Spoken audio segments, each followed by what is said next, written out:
Bismillahirrahmanirrahim. Innal hamdalillah nahmaduhu wa nasta'inuhu wa nastaghfiruh wa na'udzu billahi min shururi anfusina wa min sayyiati a'malina. May yahdihillah fala mudilla lahu wa may yudlil fala hadiya lahu. Asyhadu an la ilaha illallah wahdahu la syarika lahu wa asyhadu anna Muhammadan abduhu wa rasuluh.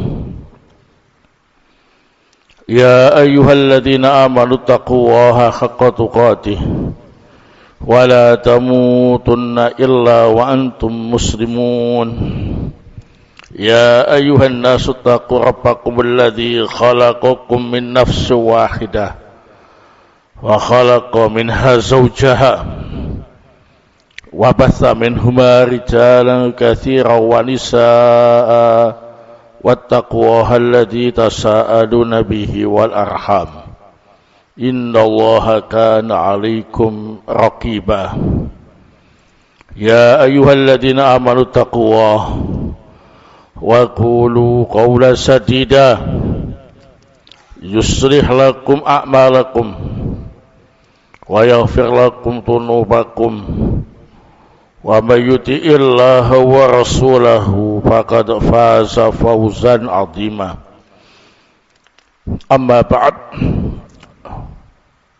fa inna asdaqal hadits kitabullah ta'ala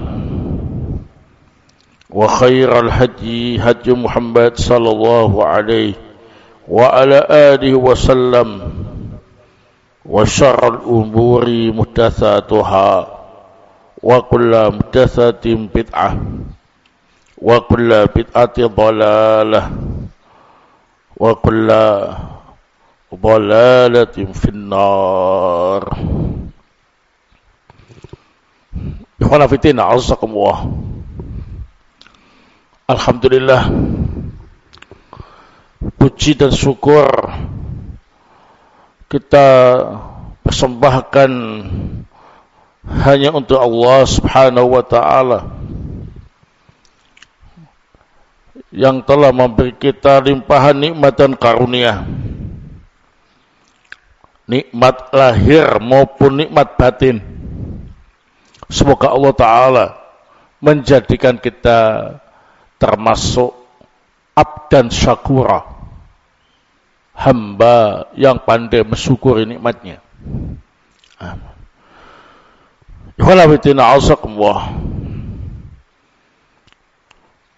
Perlu diketahui bahwa kita sekarang ini berada di akhir zaman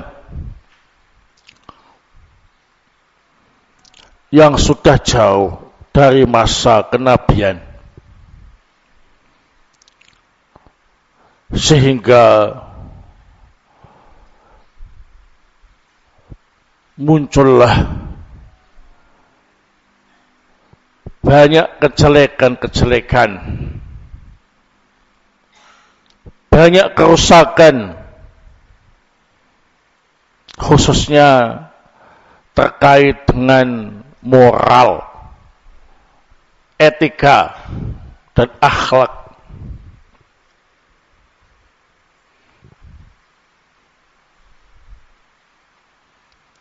Dan ini bersifat meluas,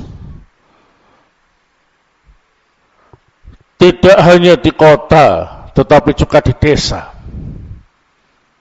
Tidak hanya di kalangan orang-orang yang memang orientasinya dunia, tapi juga kerusakan-kerusakan itu sudah masuk ke dalam kalangan orang-orang yang secara zahir mereka itu belajar agama. Waliyadzubillah. Kerusakan-kerusakan akhlak semakin tidak terbendung disebabkan keberadaan para ulama. Satu persatu mereka dipanggil oleh Allah Subhanahu wa taala.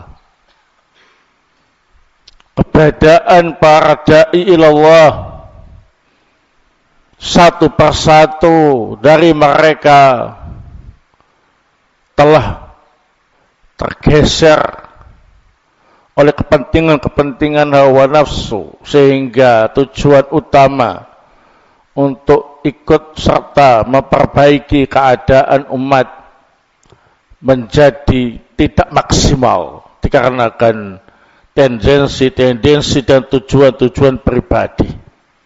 Banyak dai-nya, tapi banyak yang tujuannya adalah pribadi, sehingga upaya untuk membendung dan memperbaiki keadaan umat menjadi lemah. Waliyadzubillah, wallahul musta'an. Ikhwana fillah azakumullah. Perlu diketahui bahwasanya kerusakan akhlak, kerusakan moral, sumbernya ada 4.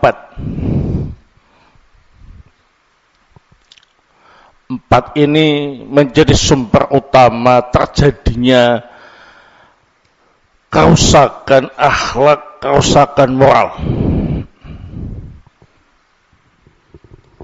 Yang pertama ialah al-jahlu, kebodohan. Yang kedua adalah az-zulmu, kezaliman. Yang ketiga adalah as-syahwah, syahwat. Yang keempat adalah al-ghadab, sifat marah yang tidak terkendalikan. Nah, ikhwan fillah azakumullah. Fal jahlu yurihil hasan fi suratil qabih wal qabih fi suratil hasan wal kamal naqsa wan naqsa kamala. Kebodohan menjadikan sebab orang itu melihat yang baik jadi jelek, yang jelek jadi baik, yang sempurna menjadi kurang, dan yang kurang terlihat sempurna. Ini pengaruh kebodohan. Jadi mereka-mereka yang akhlaknya rusak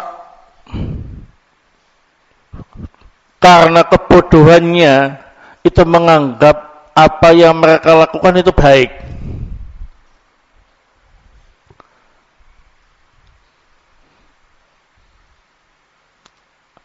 Dan apa yang dilakukan oleh orang-orang baik itu bentuk pengekangan, bentuk jelek, mengekang kebebasan. Mereka bangga dengan kejelekan. Mereka malu dengan kebaikan. Ini karena kebodohan. Wa dzulmu yahmilu ala wad'i syai' fi ghairi maudhi'i. Adapun kerusakan akhlak disebabkan oleh kedzaliman, karena kedzaliman itu berarti meletakkan sesuatu tidak pada tempatnya, sehingga dia melakukan sesuatu tidak pada tempatnya. Zalim.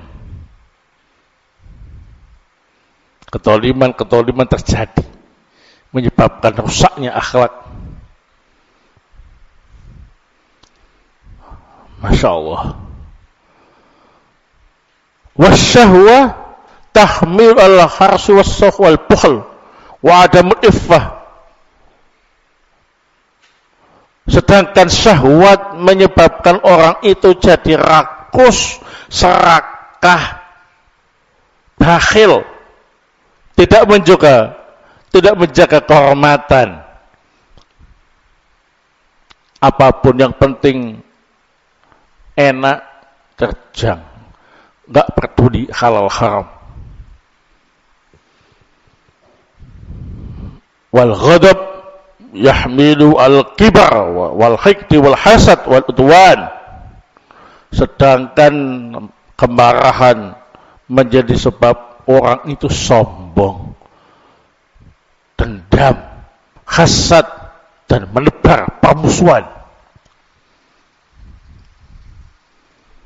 Di orang-orang yang berilmu tapi memiliki sifat ini menyebabkan mereka sombong, menyebabkan mereka hasad, menyebabkan mereka sudah lupa dengan ilmunya, menebar permusuhan dengan sesama saudara. 4 sumber ini merupakan sumber utama kerusakan akhlak yang terjadi, yang disebutkan oleh Syekhul Islam Ibnu Qayyim rahimahullah dalam kitab beliau Madarijus Salikin.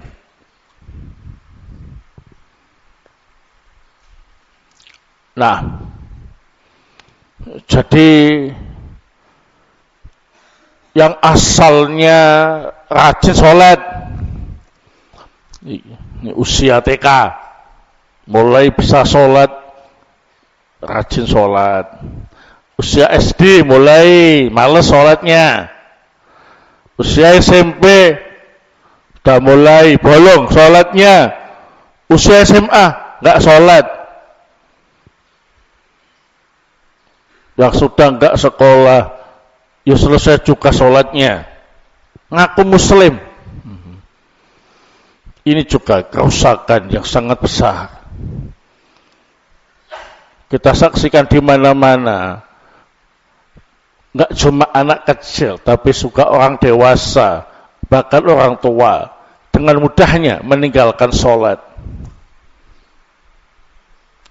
Pasti hal itu dilaksanakan karena salah satu dari 4 penyebab kerusakan tadi. Kebodohan atau hawa nafsu, ya. Belum yang lain. Kerusakan akhlak terjadi di mana-mana. Sudah mulai paham tentang hal-hal yang haram, bukan ditinggalkan, tapi malah dilakukan, ya. Pacaran, anak TK sudah pacaran. SD tambah pacaran, SMP lebih pacaran, gitu. SMA kebablasan, itu. Naudzubillah min dzalik. Sehingga tersebar perzinahan, tersebar hamil di luar nikah, dan ini musibah.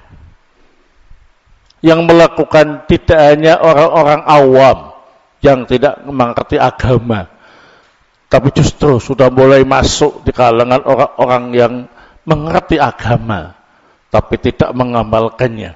Waliyadzubillah. Bukan prestasi yang dibanggakan, tapi itu merupakan fenomena yang patut dipelajari sebab-sebabnya. Dan ternyata itu mereka melakukannya karena faktor salah satu 4 tadi, entah kebodohan atau syahwat atau semisalnya. Nah, Yang lain juga terjadi. Khawanabitina asakumullah. Sopan santun sudah mulai hilang. Anak sudah tidak hormat kepada orang tuanya. Yang kecil juga sudah tidak hormat sama kakaknya. Adab-adab Islam diterjang. Nah, mulailah kebebasan dalam pergaulan. Menjadi anak-anak jalanan yang tidak tahu aturan. Susah diarahkan, susah untuk dijinakkan, liar. Wallahul musta'an.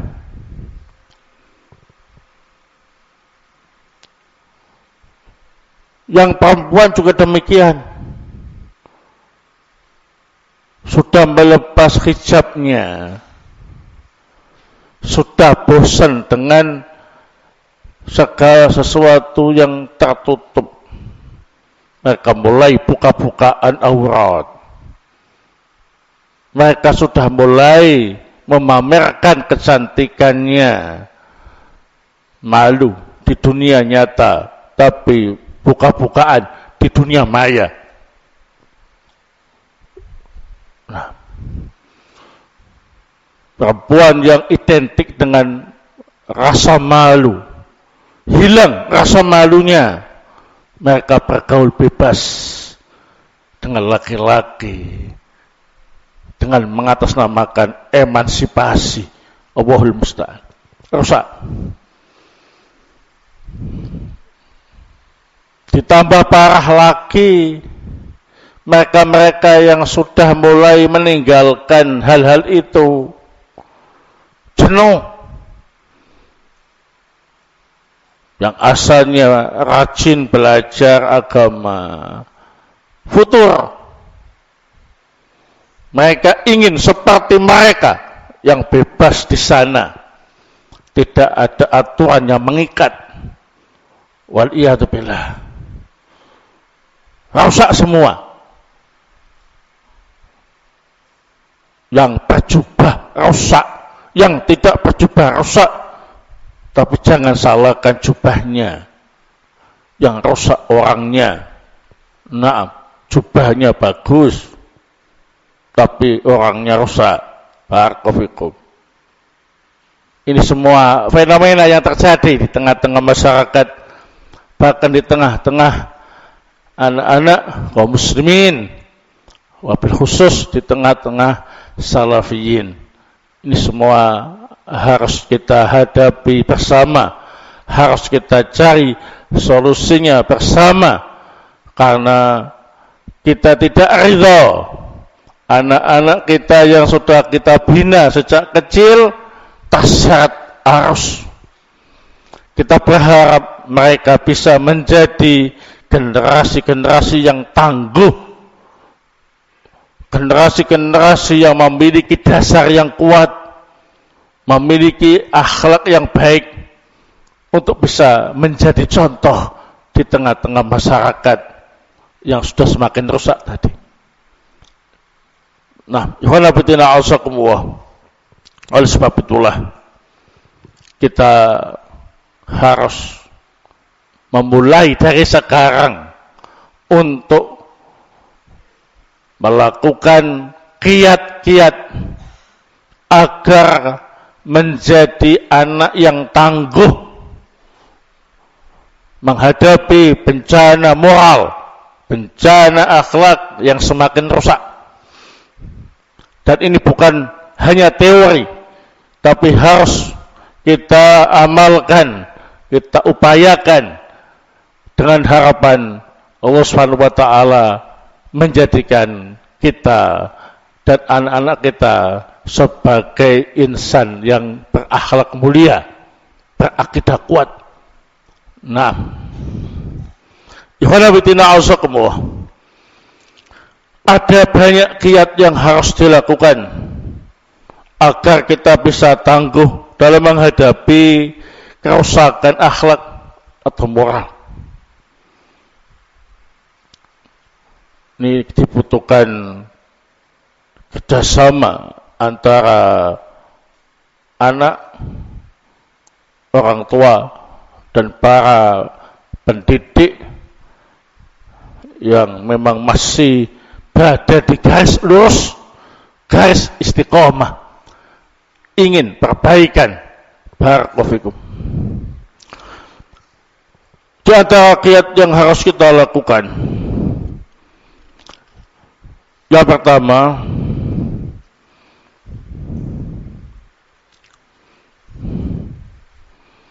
memperkuat akidah as-sahihah,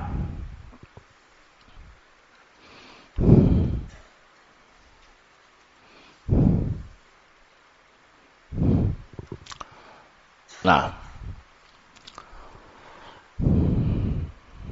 mengapa harus akidahnya dulu yang diperkuat? Karena akhlak yang baik itu merupakan buah dari akidah yang kuat dan benar. Berarti kerusakan akhlak itu sebabnya adalah lemahnya akidah, lemahnya keyakinan. Nah,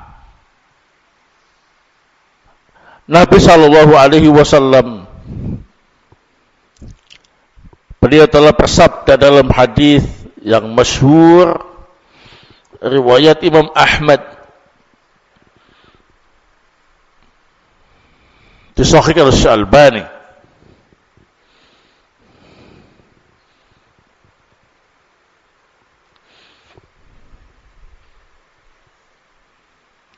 Beliau bersabda, akmalul mu'minina imanan ahsanuhum khuluqa. Mukmin yang paling sempurna imannya adalah yang paling baik akhlaknya. Ini diperhatikan baik-baik. Akmalul mu'minina imanan ahsanuhum khuluqa. Akhlak disebut setelah iman, menunjukkan bahwasanya akhlak itu buah dari keimanan. Nah, kita ajarkan anak-anak kita tauhid, kita ajarkan anak-anak kita tahu akidah yang benar, sebagaimana yang telah dicontohkan oleh Rasul Sallallahu Alaihi Wasallam. Beliau menanamkan akidah ketika masih di Mekah selama 13 tahun. Di saat itu kerusakan akhlak masyarakat jahiliyah sudah benar-benar parah.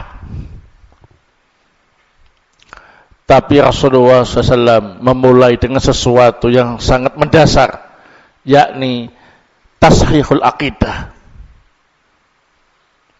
pemurnian akidah. Para sahabat yang masuk Islam pada saat Nabi masih di Mekah, mereka dikembleng dengan akidah dan tauhid yang benar, yang kuat. Bukan cuma teori, tapi praktek. Dengan menyampaikan fakta-fakta yang ada. Akidah, tauhid, akidah, tauhid, terus begitu. Sampai mantap. Padahal kondisi akhlak dan moral saat itu rusak. Tapi beliau memulai dari akidah. Kenapa? Tadi itu, karena akhlak yang baik adalah buah dari akidah yang lurus. Nah, kita lihat Kita saksikan bagaimana pola pendidikan kita. Apakah kita masih seperti itu? Menanamkan akidah yang kuat? Ataukah kita sudah mulai bergeser dengan yang lain? Berapa jam pelajaran akidah? Bagaimana cara kita menyampaikan akidah yang sederhana, yang bisa dipahami oleh anak-anak kita, sehingga bisa diyakini dengan keyakinan yang kuat. Kalau dulu awal-awal kita paham salaf, kemana-mana itu kajian kitab tauhid, ya, Fathul Majid sarahnya itu mana-mana, ya. Nah, tauhid akidah, nah, sehingga saat itu salafin dikenal sebagai orang-orang yang memang benar-benar anti kesyirikan.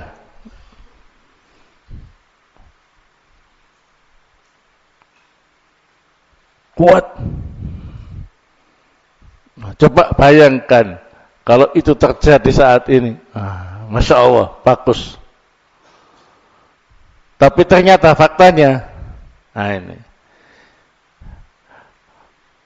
pemandangan seperti itu sekarang sudah mulai jarang, ya. Nah, kajian-kajian kitab tauhid sudah mulai berkurang.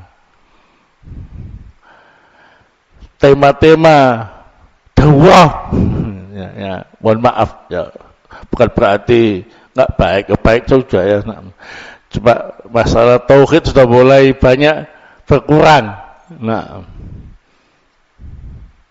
padahal itu mendasar. Nah, kalau dulu silsilah tauhid itu benar-benar diajarkan, bukan hanya di pondok pesantren, tapi di halaqah umum. Nah, ada al-qawaidul arba', ada usul salasah, ya, ada usul sittah, ya, ada kitab tauhid, ada usulul iman, ada masailul jahiliyah. Wah, diajarkan, dibahas. Sekarang memang dipelajari, tapi lebih pada hafalan matan, namanya hifdzul mutun. Untuk apa? Biar dapat sanad. Tapi secara pemahaman, keyakinan, anak-anak kita itu sudah kurang, ya. Nah, mereka itu memang secara hafalan menang, ya. Al-Quran 30 juz hafal, kemudian menghafal mutun-mutun akidah, hafal, tapi kok keyakinannya gak kuat, ya. Nah, soalnya cuma hafalan saja, penanaman dan nilai-nilai akidah kurang. Ini koreksi untuk kita semua. Barakallahu. Dulu orang-orang tua semangat kalau kajian-kajian akidah. Kenapa? Perbaikan, karena mereka sebelum mengenal dakwah salaf banyak pakai jimat, raja, pakai ilmu-ilmu kesaktian, khodam, ya, dukun, macam-macam. Sehingga ketika ada kajian-kajian tauhid akidah, senang, ramai. Nah, satu persatu dapat hidayah keluar dari kesyirikan-kesyirikan yang tidak ia sadari dilakukan selama ini, ya. Nah, mereka terbuka dengan dakwah tauhid yang disebarkan oleh para dai salafi. Barakallahu. Tapi itu dulu, sekarang sepi. Anak-anak kita ini memang ramai hafalan Quran, ramai hafalan mutun-mutun akidah, matan-matan akidah. Tapi kalau disuruh taklim, kajian-kajian tauhid begitu, mereka sudah mulai kurang tertarik. Kenapa? Sejak lahir bapaknya sudah salafi, jadi gak pernah kenal jimat, gak pernah kenal dukun, ya. Nah ini, sehingga mereka menganggap gak akan mungkin terjatuh dalam kesyirikan-kesyirikan itu. Seolah-olah bahasa mereka gak butuh akidah, gak butuh tauhid, sudah bertauhid sejak lahir. Akhirnya kajian-kajian akidah itu ngambang. Ini perlu disemarakkan lagi agar anak-anak kita akidahnya semakin bagus. Barakofikum. Karena memang al-aqidah as-sahihah yallati tusahhihul akhlaq. Akidah yang benarlah yang bisa memperbaiki akhlak wa tahmil insan minal inzilak, dan bisa menjaga manusia dari bencana moral atau akhlak. Nah, yang pertama. Yang kedua, kiat agar kita tangguh menghadapi bencana moral atau kerusakan akhlak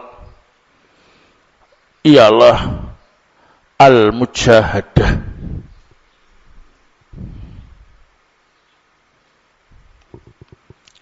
Adanya kesungguhan, adanya keseriusan dari semua pihak, mulai dari orang tua, ya, sudah harus memberi contoh kepada anak-anaknya di rumah akhlak yang baik, tidak memberi contoh akhlak yang jelek. Bapaknya, ibunya harus mujahadah, sungguh-sungguh serius mengarahkan anaknya. Nah, mendidik anaknya tata krama di rumah. Jangan kemudian bilang, nanti kan tahu-tahu sendiri, masih kecil. Nah, tidak demikian. Anak-anak butuh contoh, anak-anak butuh bimbingan, dan juga kesungguhan dari para pendidik untuk memberi contoh akhlak yang baik kepada anak didiknya.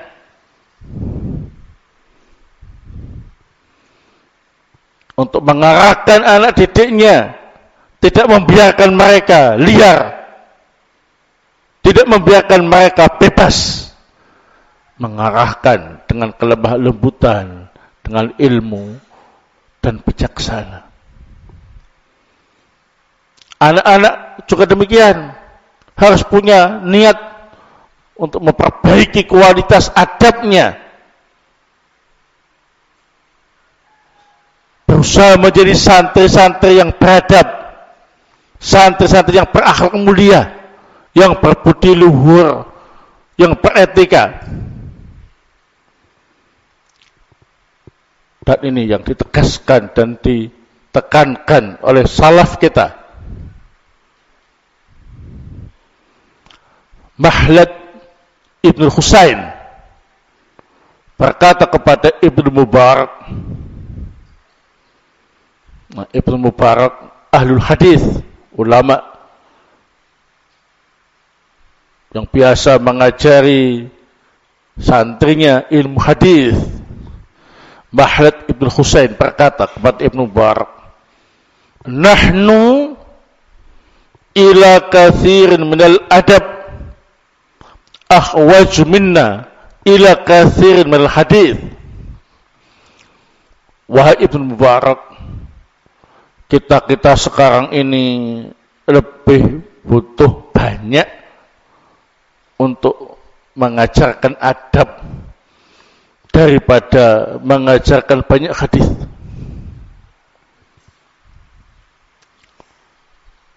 Nah, mengapa kok sampai seperti itu? Karena di zaman itu orang belajar hadis di mana-mana, mulai dari menghafal hadis matanya, belajar mustalah hadis, ya. Nah, sehingga muhaddis banyak.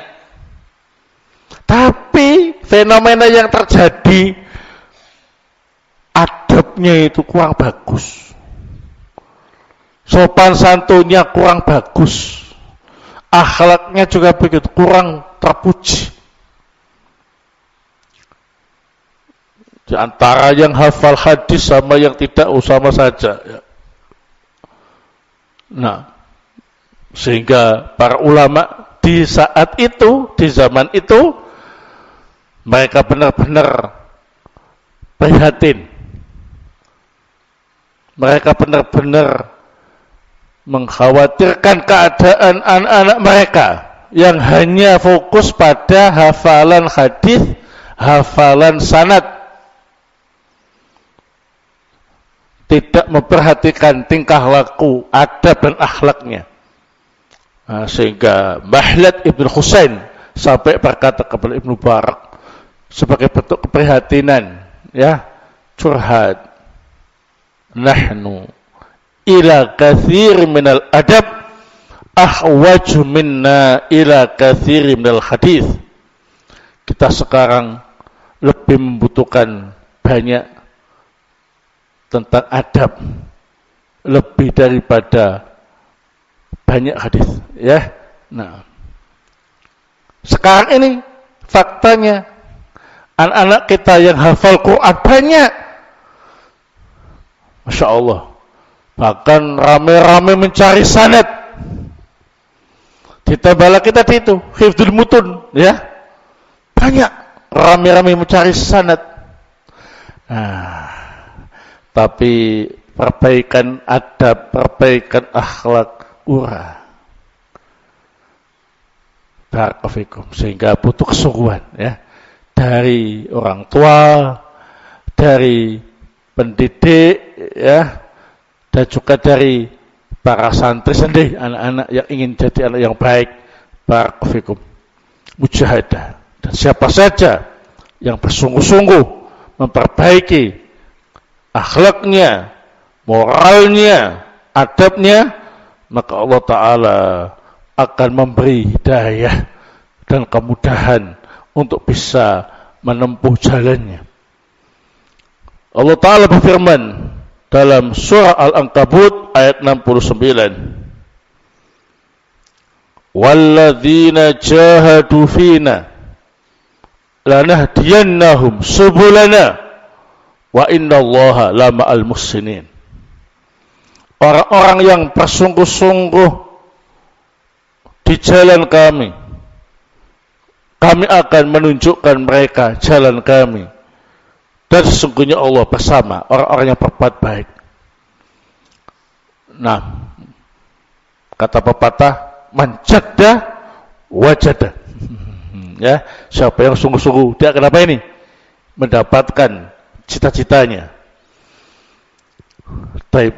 Ingat, jiwa kita ini kalau dibiarkan manja, maka akan menjadi jiwa yang selalu mengajak kepada kejelekan. Tapi kalau kita didik, kita arahkan dengan sungguh-sungguh, maka akan menjadi jiwa yang dewasa. Karena jiwa itu bagaikan anak kecil. Dalam pepatah Arab atau syair disebutkan, wan nafsu katifli intuh milhu syabba ala hubbir rada wa intuh timhu yang fatimu. Jiwa kita ini bagaikan bayi, kalau dibiarkan nyusu terus, maka sampai gede pun suka nyusu. Kalau dipaksa nggak nyusu, dia akan cari susu. Nah ini, mohon maaf ya, nah tidak bermaksud apa-apa. Maksudnya, kalau ini bayi nggak disapih ketika usia 2 tahun, disusui terus, nanti kalau sudah gede, cai ngedot. Susu ngedot mana? Manja terus. Nah. Minumnya pakai dot ya. Nah, kamu sudah dewasa kok pakai ngedot minumnya. Soalnya enggak dilatih minum pakai gelas. Barakofikum ngedot terus sampai tua. Allahul musta'an. Nah, masih kekanak-kanakan. Nah, begitu pula jiwa kita ini. Kalau dimanja, diberi kebebasan, gak diarahkan, maka dia itu perilakunya seperti bayi terus, seperti anak kecil terus, yang mana semua perbuatannya itu lucu, gak dosa.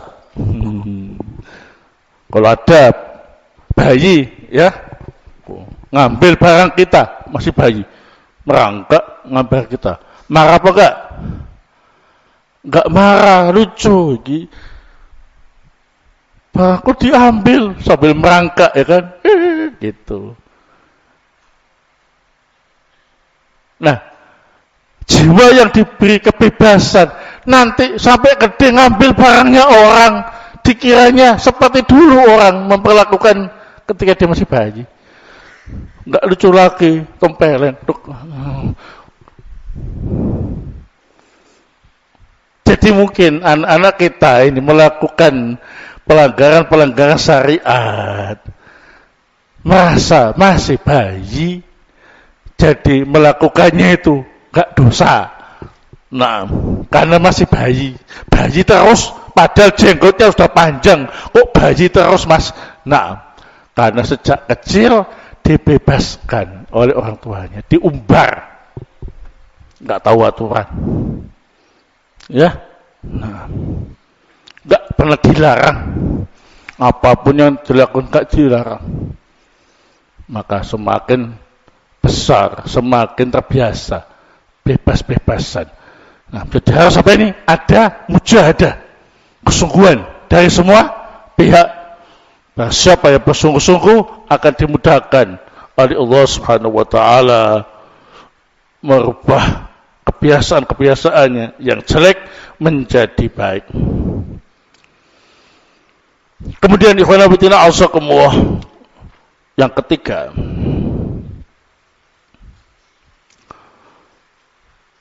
hendaknya kita terbiasa merenung, memikirkan akibat-akibat jelek yang ditimbulkan oleh akhlak-akhlak yang tercela, ya. Kita itu kalau mau melakukan sesuatu itu pikir akibatnya. Kalau dosa, maka akibatnya adalah hukuman dunia, hukuman akhirat.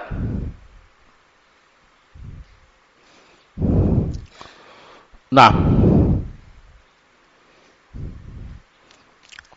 jadi pikir dulu, jangan berbuat kerusakan kemudian menyesal, jangan. Sebelum berbuat kerusakan, mikir, kalau aku melakukannya ketangkap, kalau ketangkap ya, nanti akan dipenjara, akan dihukum, dan juga dihitung dosa oleh Allah Subhanahu wa taala. Mikir. Insyaallah kalau terbiasa mikir dulu sebelum berbuat, maka akan selamat. Tapi kalau sundal-sundul tanpa berpikir panjang, baru sadar, baru menyesal, kalau ketangkap, lain rusak. Nah, ini kebiasaan anak-anak kita ini, coba-coba melakukan yang dilarang. Kalau enggak ada reaksi, terus, ya kan? Nah, Enggak apa-apa kok. Nah, jadi pelanggar tipis-tipis, ya. Enggak ada tindakan, enggak ada teguran, aman, ya. Meningkat, melanggar tebal-tebal. Kok ternyata dibiarkan, enggak ada yang ngelarang, berarti enggak masalah. Akhirnya dia melakukan pelanggaran tanpa berpikir panjang akibatnya. Nah, waliyadzubillah, ya. Jangan coba-coba, jangan iseng-iseng, barakallahu. Berpikirlah sebelum berbuat, ya. Nah, jangan coba-coba. Jangan coba-coba merokok, ya. Merokok. Nyoba-nyoba cari puntung rokok. Aman. Habis itu coba-coba beli rokok bijian. Aman. Kemudian meningkat. Beli rokok 1 pak. Lama-lama dia kecanduan rokok. Kalau sudah kecanduan seperti itu, disuruh berhenti merokok, susah. Dia gak berpikir jauh. Ternyata merokok itu dilarang agama, membahayakan kesehatan. Nah, ketangkap. Wah, ini. Tangkap siapa? Pengurus. Kamu terbukti merokok, kamu dikeluarkan. Gitu. Ternyata nggak takut. Memang aku pengen keluar. Ya, di luar tambah bebas. Akhirnya gabung sama dengan teman-temannya yang suka ngerokok. Nah, karena asalnya itu nggak pikir panjang, iseng-iseng. Iseng-iseng kok enak ya, iseng-iseng kok aman ya, akhirnya dia terbuai. Hanya berantakan masa depannya, hancur masa depannya, gak malah tobat, sekalian hancur. Gitu. Anak sekarang seperti itu. Sudah dibilang rusak, sekalian rusak. Gitu. Tobatnya belakang, kalau mau mati. Na'udzubillah min dzalik. Coba, jangan. Karena sekarang seperti itu, coba-coba menghubungi lawan jenis, menghubungi anak tetangga. Kok ditanggepi? Akhirnya kopi darat. Kok benar-benar ngopi? Nah ini. Sambung terus. Ketangkap. Kamu pacaran. Iya Ustadz.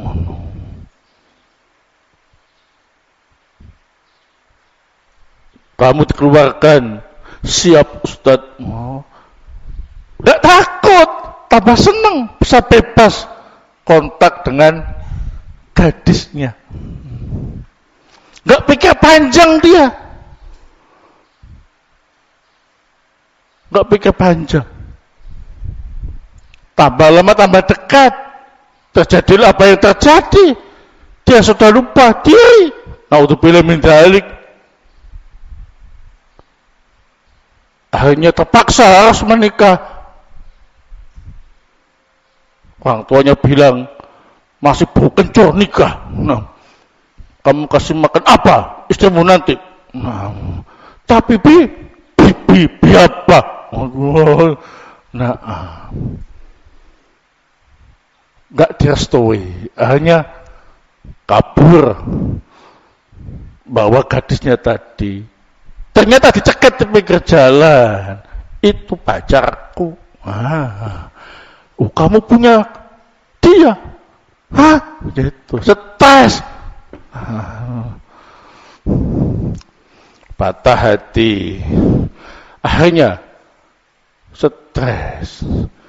Nah, kalau sudah stres, pikirannya kosong, jin masuk, kumat, rusak semua. Karena dia tidak berpikir dulu sebelum melangkah. Akibatnya kemaksiatan itu tidak hanya di akhirat, tapi di dunia. Baru menyesal ketika dia sudah jatuh dan susah bangun lagi. Naudzubillah min dzalik. Jubahan ngerokok, jubahan pacaran, jubahan stres. Waduh ini. Nah, yang salah bukan jubahnya, orangnya itu. Dia enggak berpikir panjang, sudah pakai jubah, tapi kok seperti orang yang enggak pakai jubah. Nah, ini karena tidak memikirkan dampak negatif kemaksiatan yang akan dilakukannya, ya. Nah, jadi untuk para santri yang masih bau kencur, ya, masih balita-balita atau ABG, ya, sadarlah bahwa kemaksiatan itu hanya nikmat sesaat, tapi sengsara selamanya. Masa depan kalian hancur. Sadarlah, jangan tertipu, ya. Nah, berpikirlah yang cerdas sebelum melangkah. Oh, ini enggak boleh. Tak tahan, ya. Enggak boleh. Daripada kalian itu melakukan dengan cara-cara yang enggak dibenarkan, langsung saja ke abimu, Bi, aku pengen nikah, wis gak kuat, Bi, begitu, ya. Orang tua juga harus paham, anaknya itu terpaksa laporan apa adanya karena memang kondisinya seperti itu. Ayo ta'awun, carikan dia, amankan kehormatannya, seperti itu. Itulah sebabnya para ulama kita di zaman sekarang ini menasihatkan kepada para pemuda yang sudah usia nikah, jangan jadi prajaga tua. Jangan beranggapan laki-laki itu semakin tua semakin gagah, pasti laku. Jangan. Benar-benar nanti jadi prajaga tua ya. Nah, barakallahu. Jadi sudah siap nikah? Siap Mas? Belum siap. Secara finansial, mental, dua-duanya disiapkan ya. Nah, barakallahu. Semoga Allah mudahkan urusan antum ya. Nah,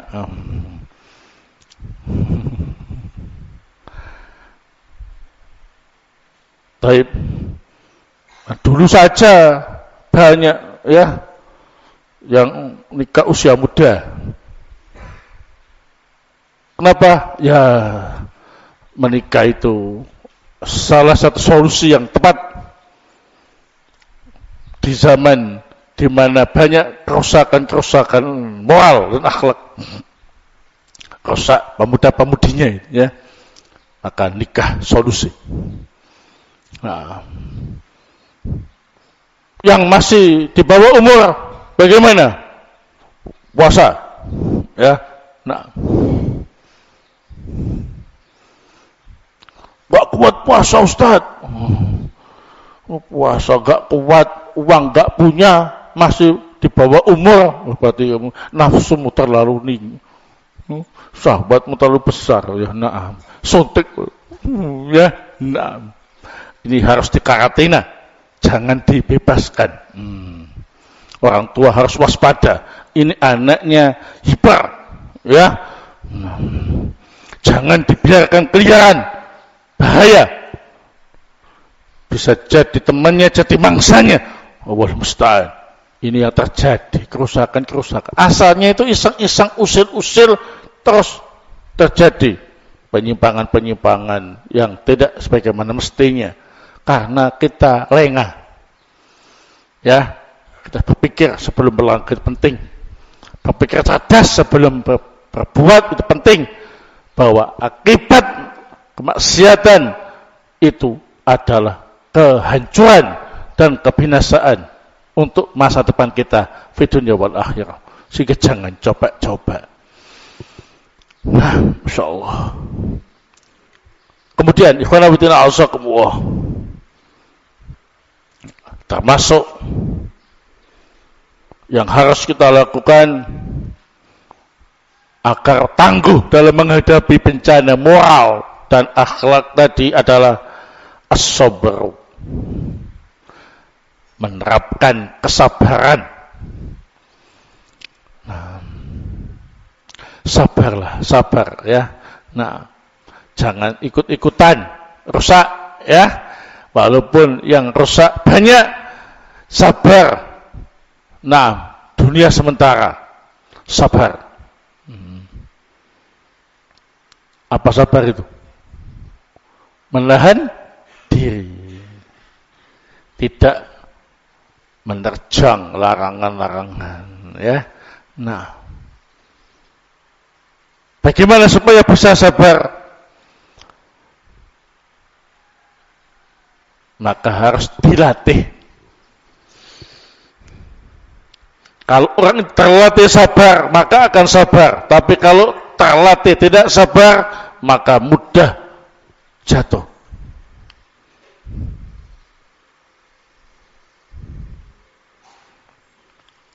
Ibnu Qayyim al-Jauziyah rahimahullah dalam kitab Madarijus Salikin menyatakan bahwasanya akhlak yang baik itu didasari oleh 4 sifat. Kalau kita punya 4 sifat ini, insya Allah bisa terbendung atau bisa tangguh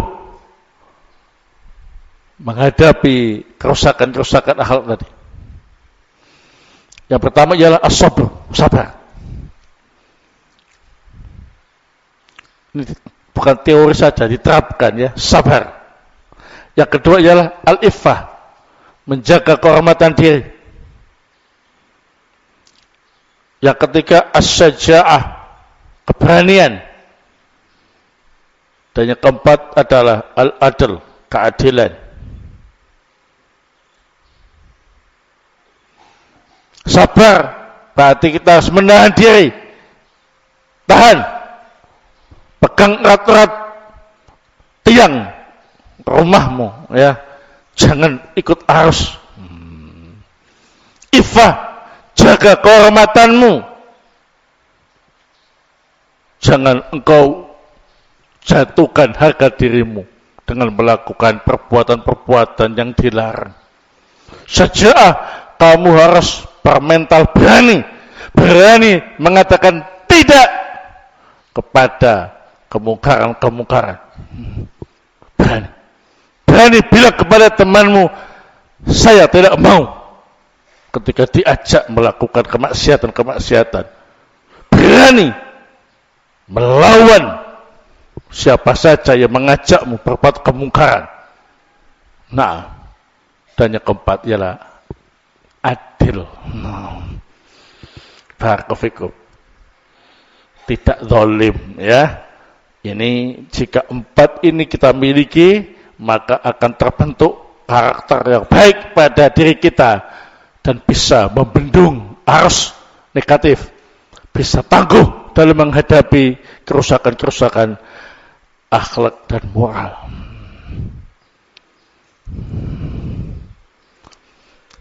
Disebutkan dalam surah An-Nahl ayat 127,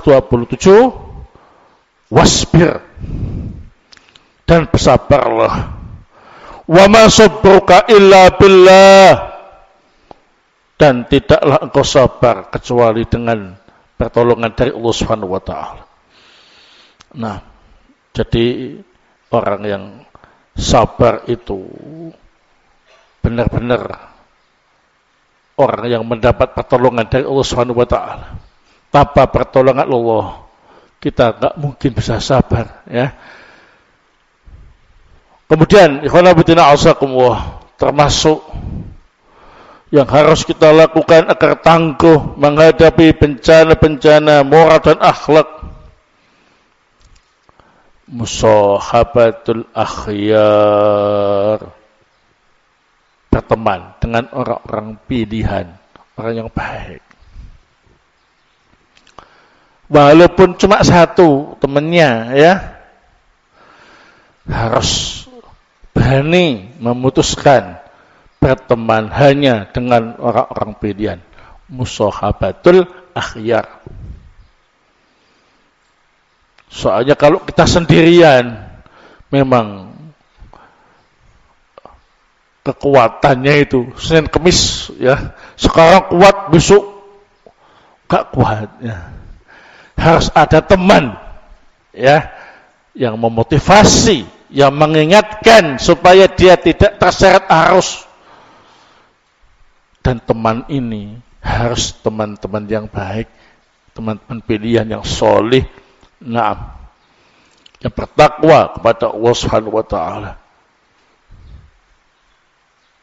Jangan coba-coba berteman dengan orang-orang yang enggak jelas agamanya, ya, walaupun alasannya komunitas, ya, komunitas layang-layang, komunitas apa ini?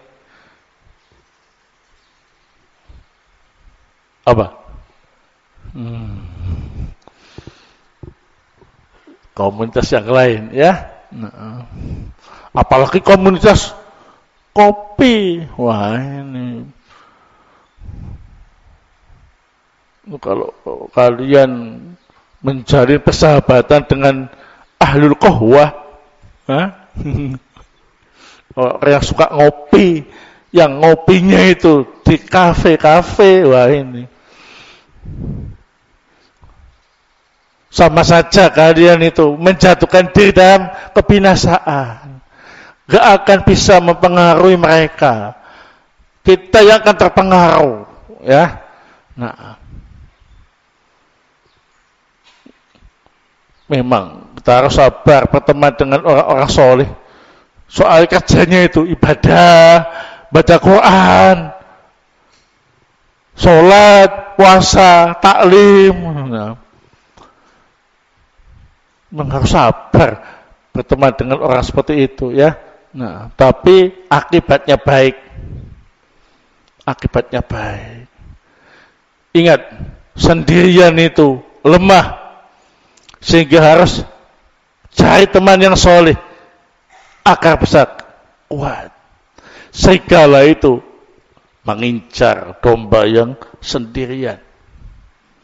Jangan bilang lebih baik sendiri daripada berteman dengan anak-anak nakal. Jangan, tapi katakanlah lebih baik berteman dengan anak-anak yang soleh. Sendirian itu lemah, ya. Ini perintah dari Allah Ta'ala. Dalam surah At-Taubah ayat 119, Allah Ta'ala berfirman, ya ayyuhalladzina amanu, wahai orang yang beriman, ittaqullah, bertakwalah kalian kepada Allah, wa kunu ma'as-shadiqin, dan jadilah kalian berteman dengan orang-orang yang jujur. Jadi tidak cuma bertakwa atau sendirian, tapi disuruh kumpul, bergabung, berteman dengan orang-orang yang jujur imannya. Soalnya kalau sendirian itu lemah, mudah futur, mudah males, ya. Nah, makanya kalau disuruh mondok sama orang tua, seneng, jangan sedih, karena orang tua menginginkan kalian itu bisa memiliki lingkungan yang baik, teman-teman yang baik. Nah, kalau di rumah sendirian, nggak ngapa-ngapain, lemah, setan datang, bisik-bisik, ya, padahal cuma bisik-bisik tok, belum ada suaranya itu, sudah langsung punya ide-ide liar. Gitu ya. Awal-awalnya saja ngaji gitu. Kata orang tua, wis di rumah aja ngaji, pintar. Pondok biaya malah banyak pelanggaran. Jangan seperti itu. Awal-awalnya anak kita kalau di rumah sendirian itu ngaji. Ngaji terus bosan, Pak. Habis itu ngajinya tambah lama tambah sebentar. Habis itu gak ngaji. Tapi apa? Nguji. Menguji kita dengan ide-ide liarnya tadi. Barakallahu. Karena lemah sendirian itu. Ya ayyuhalladzina amanu taqullaha wa kunu ma'as shadiqin. Nah, kata penyair, fashabil akhyar ta'lu wa tanal dzikran jamila. Fashabil akhyar ta'lu. Bertemanlah kamu dengan orang-orang pilihan, maka kamu akan tinggi dan mulia. Wa tanal dzikran jamila, dan kamu akan mendapatkan nama yang baik. Kamu temannya siapa? Oh, saya temannya Fulan. Oh, Fulan itu anak yang baik. Oh, kamu pasti baik. Gitu, ya. Nah, jadi harus berteman dengan orang baik.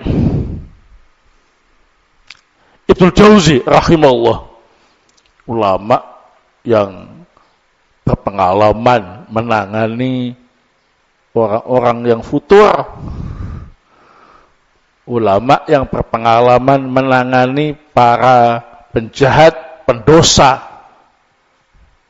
ulama yang diberi oleh Allah Ta'ala kemampuan menyampaikan nasihat-nasihat yang menyebabkan banyak orang yang asalnya fasik jadi solih. Biidznillah.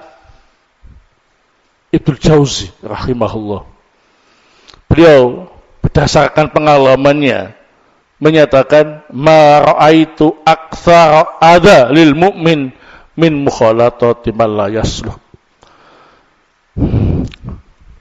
Dari pengamatanku, yang paling banyak menjadi sebab kerusakan seorang mukmin adalah bergaul dengan orang-orang yang tidak soleh.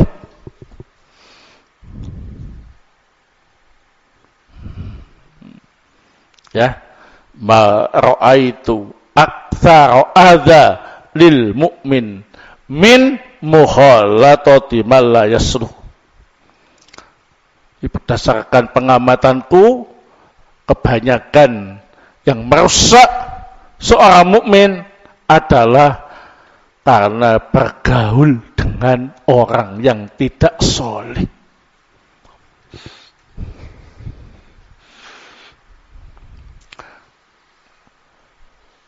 Ya, asalnya berjenggot, tapi sahabatnya cukur jenggot, teman-temannya cukur jenggot, panggil kambing sama teman-temannya, bing kambing gitu. Akhirnya supaya nggak dipanggil kambing sama temannya, ikut-ikutan cukur jenggot. Apa hukumnya cukur jenggot? Haram atau halal? Haram. Halal yakin? Yakin. Barakallahu fikum. Salafiyin tuh, anak-anaknya itu banyak yang cukur jenggot.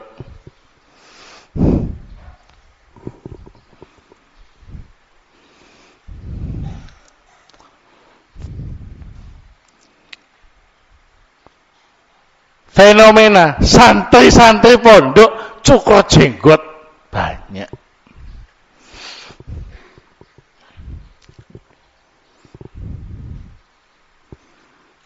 Apakah mereka gak ngerti hukum cukur jenggot?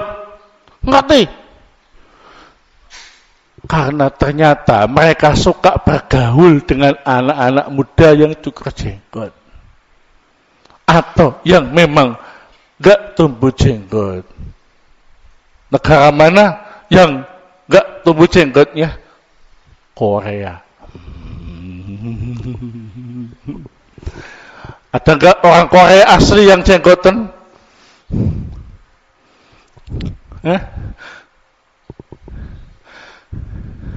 Kata-kata orang Korea itu gak jenggot ya, memang gak tumbuh jenggotnya kan?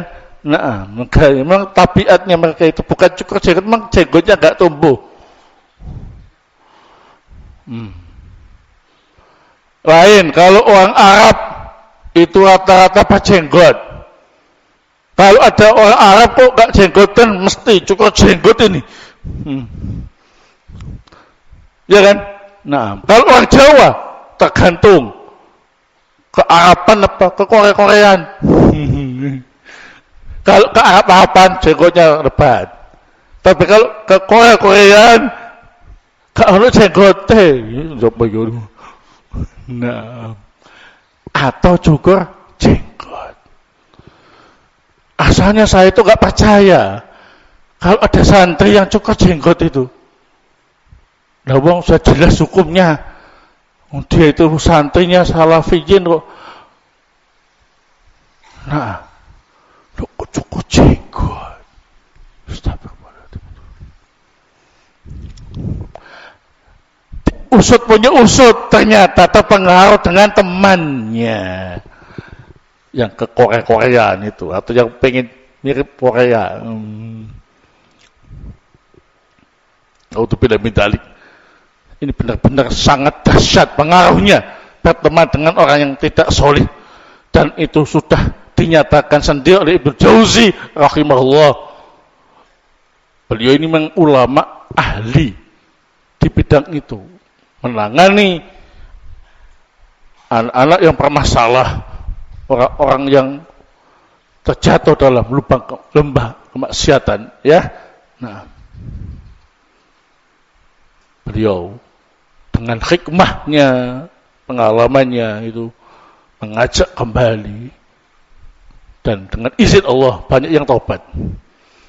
Kasus terbanyak yang menyebabkan mereka jatuh dalam kemaksiatan, kerusakan akhlak adalah mukhalatatu man la yasluh, bergaul dengan orang yang tidak soleh.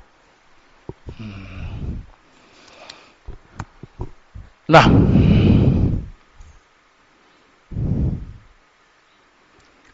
dalam pepatah Arab yang lain, syair menyatakan, nafsaka akrimha wasinha fa innaha mata ma tujalisu safalatan nas tuhdhabu. Wa nafsaka akrimha, muliakan jiwamu, wasinha, jagalah jiwamu, fa innaha mata ma tujalisu safalatan nas tughdabu, karena kapan saja kamu sudah mulai berteman dengan manusia-manusia yang rendah, yang rusak, tughdabu, kamu akan dimurkai oleh Allah Subhanahu wa taala. Jangan coba-coba, ya. Jagalah dirimu, muliakan dirimu, jangan coba-coba berteman dengan manusia-manusia yang rendah, yang rusak akhlaknya dan agamanya. Tuhdhabu, kamu akan dimurkai oleh Allah Subhanahu wa taala. Kalau Allah murka, bukan rahmat yang turun, tapi azab, bencana. Masa depan kalian akan hancur, rusak di saat kalian masih muda. Nah, sudah rusak duluan. Barakallahu fikum. Baik. Kemudian di antara kiat yang harus kita lakukan untuk bisa tangguh dalam menghadapi bencana moral adalah qiraatul Quran bitadabbur wa ta'aqqul. Banyak-banyak membaca Al-Qur'an ya. Dengan tadabbur, dengan dipikirkan, dipahami ya. Nah, baca Quran saja walaupun gak paham itu sudah bikin tenang. Apalagi baca Quran dengan tadabbur, dengan pemahaman yang baik akan semakin tenang. Jiwa yang tenang itu menyebabkan enggak berpikir aneh-aneh. Ya. Ala bidzikrillah tatmainnul qulub. Ingatlah dengan mengingat Allah Subhanahu wa taala, hati kita akan tenang. Nah, kalau kita tenang, maka pikiran juga tenang. Diajak maksiat, dia pun tenang dan mantap menjawab, maaf. Al-Quran lebih nikmat bagiku daripada mendengar musik.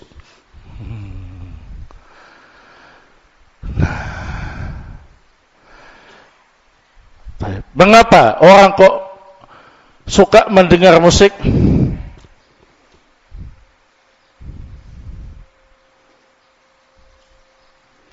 Bagi mereka yang benar-benar mendalami pramusikan, bahwa musik itu membuat tenang jiwa.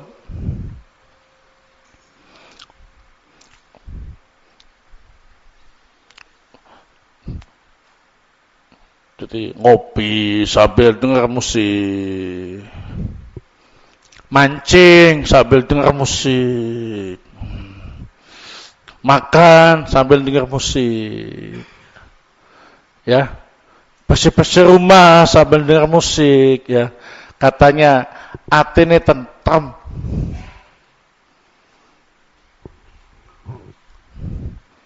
Kalau di pedesaan, ya iku gending, sauling.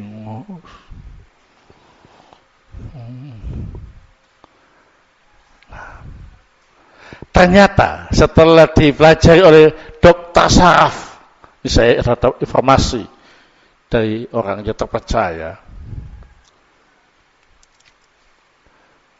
orang yang mendengar Al-Quran dan membaca Al-Quran itu benar-benar mendapatkan ketenangan sejati tanpa efek samping.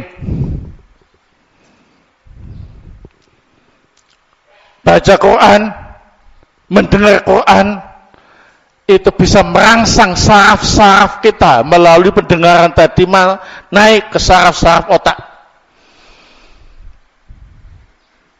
sehingga saraf-saraf tubuhnya itu benar-benar mendapat ketenangan sejati tanpa efek samping.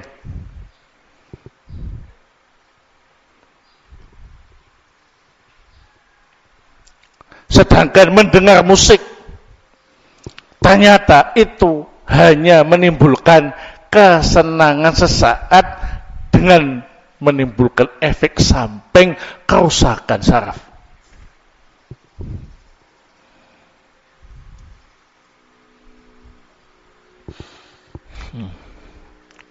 Insyaallah. Sebabnya mengapa para salaf kita dulu itu menjadikan Al-Quran, baca Quran, mendengar Al-Quran sebagai obat penyakit mereka. Enggak hanya penyakit badan, tapi untuk ketenangan jiwa. Nah, pantas salaf kita itu benar-benar kalau baca Quran kuat lama, petah. Kenapa? Tambah lama, tambah tenang. Karena jiwa mereka masih pasti, sehingga bacaan Al-Quran semakin menambah tenang jiwanya, adem. Nah, kalau sekarang baca Quran baru satu lembar dan sudah apa ini? Males. Mengapa itu? Jiwanya sedang tidak normal. Jangan dibiarkan, terus baca. Sampai pakai ingat, baca. Lama-lama akan mendapat ketenangan. Termasuk yang sudah tua-tua itu. Yang dulu ketika masih kecil, bacanya lama. Sekarang sudah tua, sudah mulai enggak baca Quran. Na'udzubillah min dzalik. Orang tuanya sudah enggak terdengar bacaan Al-Quran di rumahnya. Anaknya juga begitu. Jadi disunahkan, dikeraskan bacaan Quran di rumah-rumahnya itu. Jangan dijadikan sebagai kuburan. Nah, penenang. Nah, jadi kalau ada kegalauan, lagi sumpek, lagi galau, bacalah Al-Quran. Maka akan dapat ketenangan yang sempurna. Barakallahu. Baik, waktu seksi 1 sudah habis. Nah, jazakumullah khair. Nah, insyaallah kita lanjutkan sesi yang kedua setelah sholat zuhur. Barakallahu. Wallahu ta'ala al-bisawab. Subhanakallahumma bihamdik asyhadu an la ilaha illa anta astaghfiruka wa atubu ilaik.